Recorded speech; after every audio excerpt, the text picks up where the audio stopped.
আসসালামু আলাইকুম রহমতুল্লাহ। এর আগেও আমি গুলশান ২ থেকে ১-এর দিকে যাওয়ার একটা ভিডিও আপলোড করেছিলাম।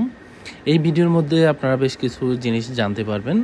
অর্থাৎ ব্যাংকপাড়া যদি আমরা বলে থাকি তাহলে মতিঝিলকেই মেনশন করে থাকি ব্যাংকপাড়া হিসেবে।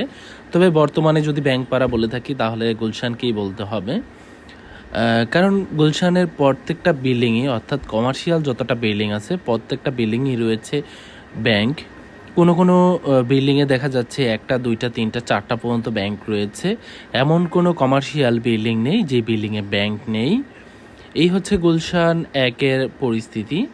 আমরা এখন বর্তমানে রয়েছি গুলশান ডিসিসি মার্কেটের সামনে। আমরা যাচ্ছি গুলশান ১-এর দিকে। আমাদের সাথে থাকুন, ভিডিওটি দেখতে থাকুন। তাহলে দেখতে পারবেন গুলশানের বর্তমান পরিস্থিতি এবং কি রাস্তাঘাটের পরিস্থিতি।